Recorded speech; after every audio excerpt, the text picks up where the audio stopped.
Alguém aí ficou surpreso com a anulação das condenações de Marcelo Odebrecht, o personagem central do maior esquema de corrupção da história, desvendado pela Operação Lava Jato? Seus crimes nem são negados. Ele mesmo confessou e explicou em delação premiada detalhes de como bilhões de reais foram desviados e direcionados para uma elite completamente corrompida, em que poucos não se venderam. O esquema ultrapassou as fronteiras do Brasil, financiando amigos do regime em diversos países, incluindo aí ditaduras brutais como a cubana e a venezuelana. Marcelo chegou ao ponto de explicar até como o ministro que agora anulou suas condenações tinha um codinome nas comunicações internas da empresa. À época, a revelação foi alvo de censura judicial. Censura judicial de um processo aberto pelo mesmo ministro, um inquérito aberto pelo mesmo ministro, para investigar seus críticos, transformando, então,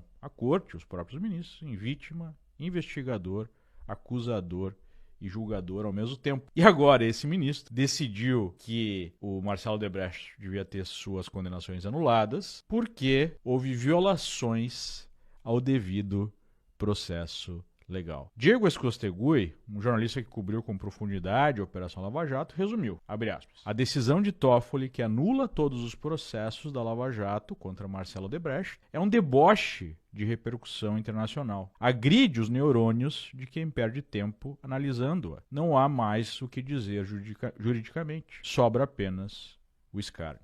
Fecha aspas. Na verdade, desde que Lula foi descondenado e alçado à presidência, ficou claro que a sociedade brasileira colapsou.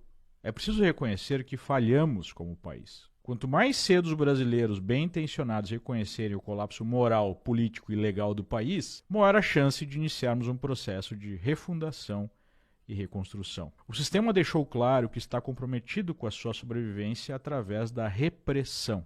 Antes, havia corrupção, mas também a liberdade para falar e cobrar autoridades.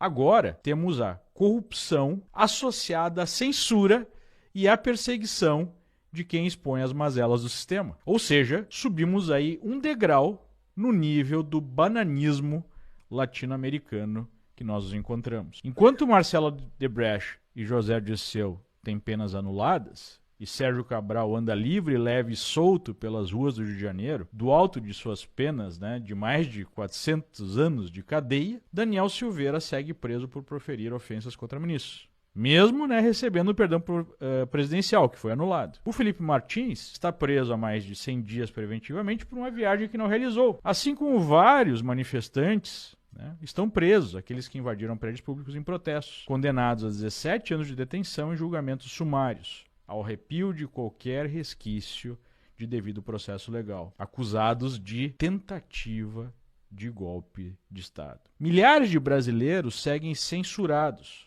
num escândalo que chegou até mesmo ao Congresso americano. Agora temos o advogado-geral da União chegando ao ponto de processar críticos do regime por ofensa à honra e à imagem da União. A mensagem é clara. Quem continuar apontando o dedo para o sistema será censurado, perseguido e até mesmo preso. Antes, éramos apenas um país corrupto e pobre. Agora, além disso, somos também uma ditadura escancarada. Nada disso me impressiona. O que realmente gera espécie é o nível de tolerância do povo. Há 3 tipos de pessoas que silenciam ou apoiam o atual regime. Número 1, os idiotas úteis.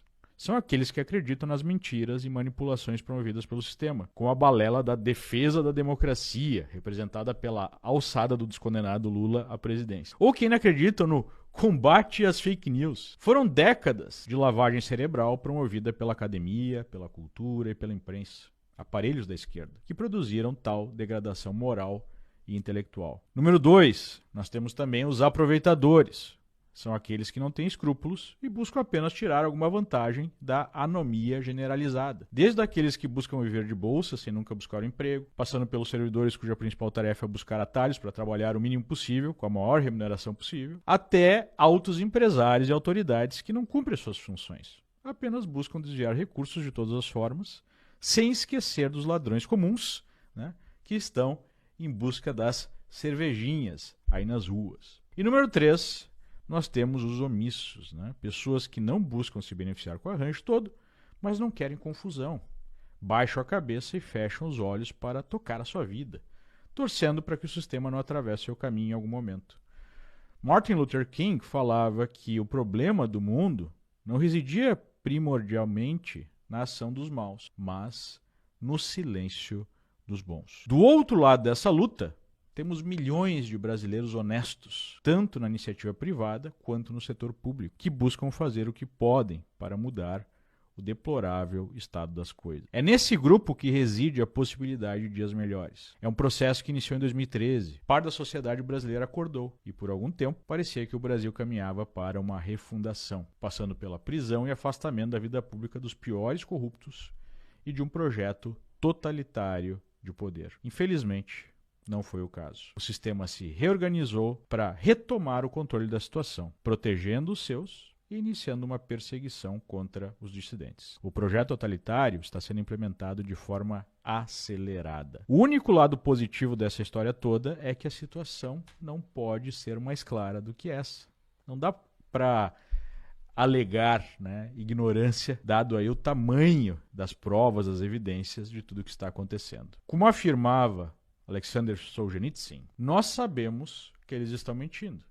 Eles sabem que estão mentindo. Eles sabem que sabemos que eles estão mentindo. E sabemos que eles sabem que sabemos que eles estão mentindo, mas mesmo assim eles seguem mentindo. E diante de tudo isso, nós tivemos ontem uma decisão que surpreendeu muita gente. Havia um processo de cassação do mandato do ex-juiz Sérgio Moro, responsável por essas condenações que agora foram anuladas, e ele foi poupado.